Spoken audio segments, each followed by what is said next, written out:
and welcome back to my channel. As you can tell, this video is a little bit different. We are in the kitchen and it's a bit of an experiment for me, but I really wanted to get this video out to you. The oven is on, the sound quality might not be that brilliant, so I do apologise in advance. So for those of you that don't know me, hi, my name is Sam Brown and I am a BANT registered nutritionist here in the UK. And on my channel, I'm typically talking about the science-backed information on anything nutrition and lifestyle. So why are we in the kitchen today? Well, I tell a lot of people that they have to give up bread, normal wheat bread.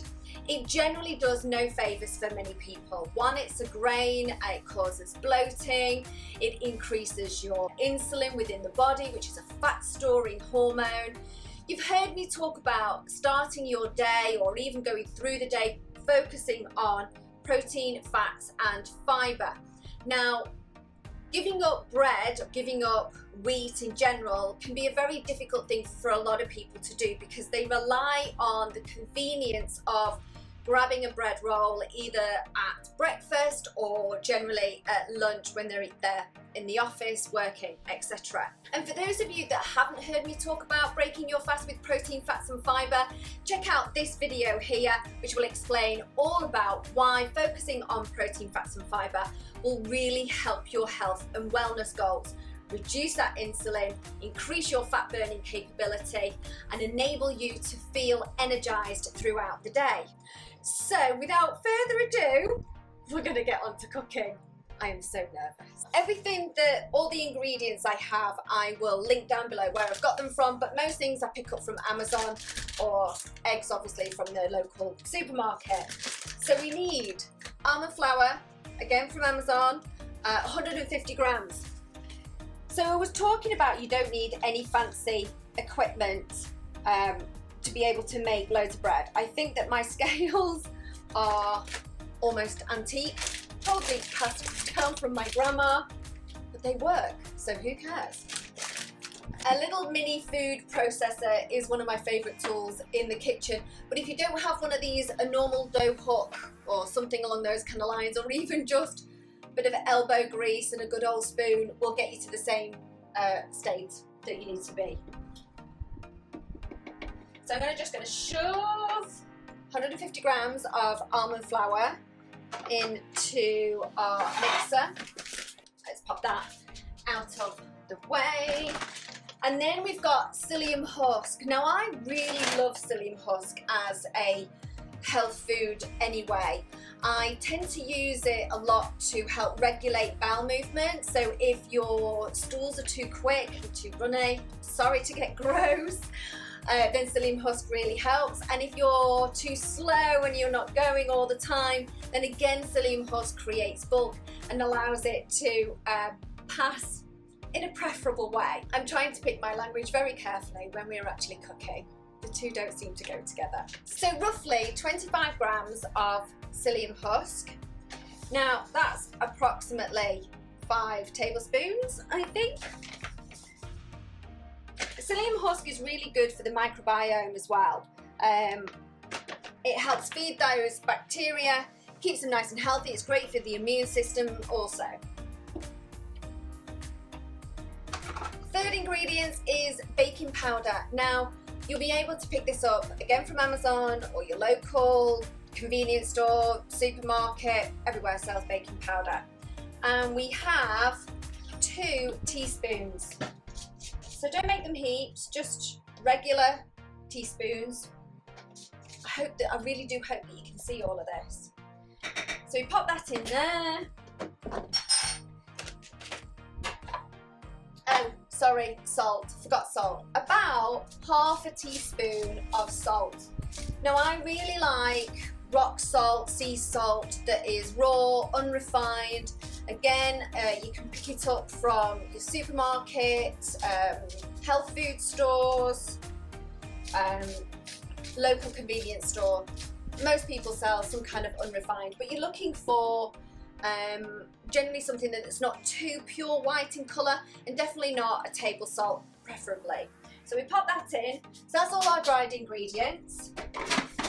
Close it all up, and then want to mix these ingredients By mixing these ingredients, you get rid of the pockets of baking powder. If you have pockets of baking powder, you will end up with big holes within your little bats. And although it's not really a massive problem, it can just not give you the same experience of having it nice and even.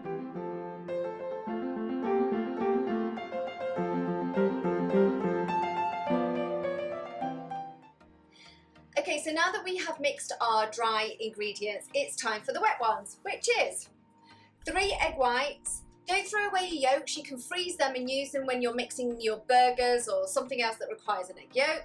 And then also 250 ml of boiling water. This is going to get noisy.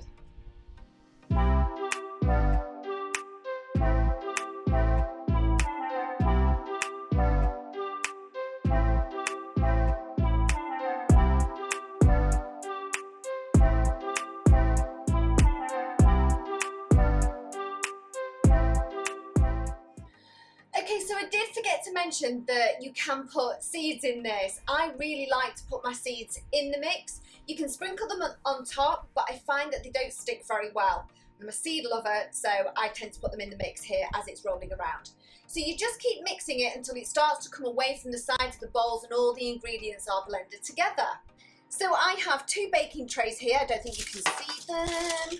And I've covered them in grease-proof paper, so obviously the bread doesn't stick. So this bread mixture doesn't need any kneading. There's no real work apart from just splitting it into the portions that you want. But because it's so sticky, olive oil on your hands, it's a lifesaver. And also on your work surface or wherever you're going to be rolling out your bread. So as you can see, this is a sticky lump. Just get all the bottom bits.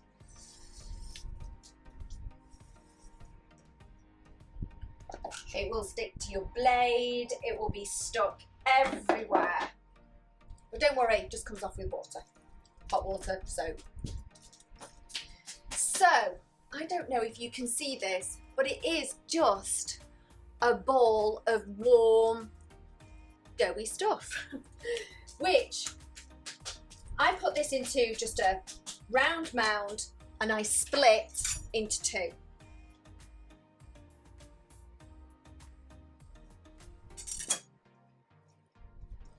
So literally just split it in half. And then I roll it. I'm sure there's many ways that you can do this, but this is just the way I do it. So you roll it into a sausage shape. Doesn't have to be very long, doesn't have to be perfect, but roughly so that you can get some even shapes. So split it in half and split each half kind of in half again. Now, take one of these portions, so roughly about that size, and make it into like a small, I don't know, like almost like a cookie shape, if you like, a cookie size. And then place that onto your grease-proof paper, like so. Give them enough space in between each one because they will rise quite a bit. That's why I've got 2 trays. So we just keep going, and place that one on here. I'll do one last one before we speed this up, just so that you can see the amount of space that I've left in between each one. Now, as you can see, the olive oil really helps to stop all that sticky, gooey mess on your hands. Also enables you to quite quickly get them into the shape and size that you want. So if I can just show you, the 3 go in like that. That's all I'm going to put on that one, and then the rest will go on the other one.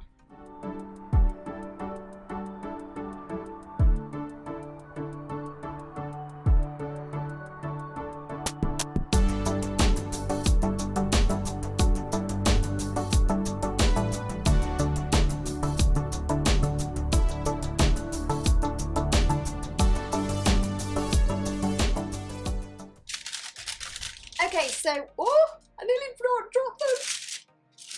I better hold that there. So as you can see, I've got 5 on this tray. Now, these need to go into a preheated oven at 180 for about 50 minutes, or until you can see that they are going very crispy and golden, but if you tap them, they sound a bit hollow in the middle. So in we go.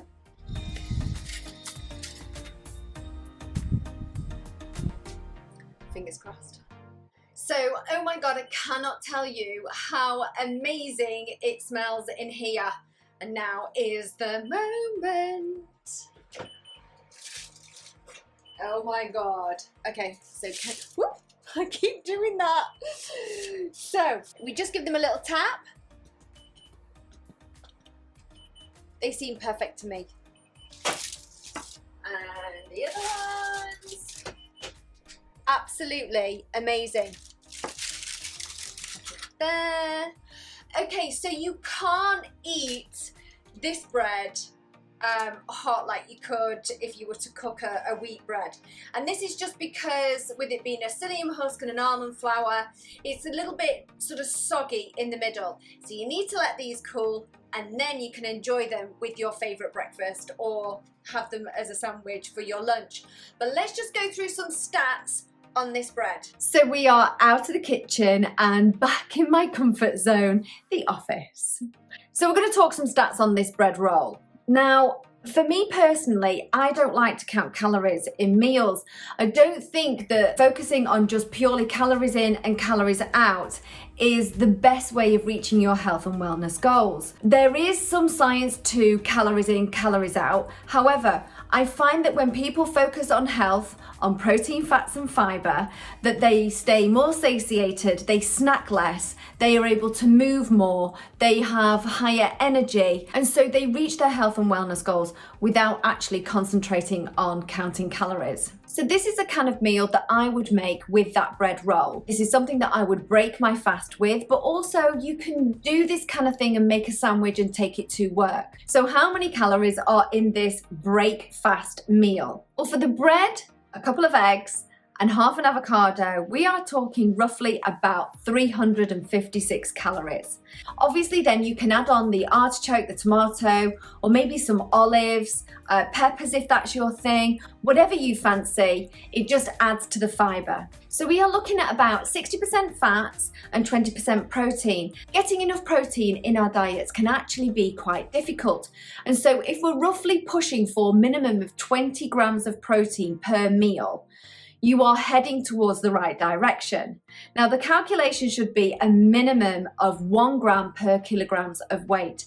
And that meal gives us just over 17 grams of protein, which is absolutely fantastic. More importantly, in this meal, the carbohydrates are low and the fibre is nice and high. The current guidelines on fibre is around 30 grams a day, but the majority of adults in the Western world don't get anywhere near this amount. So adding on those tomatoes or whatever other veggies, maybe even make your omelette into a spinach omelette, will really up that fibre. But even without the veggies, we are getting nearly 8 grams of fibre. So you can see where getting a couple of extra vegetables in really does help bump that up. If you've enjoyed this video and you've enjoyed seeing me squirm in the kitchen and try to show you some of my cooking skills, then please give me a like and a subscribe, and I will catch you next week.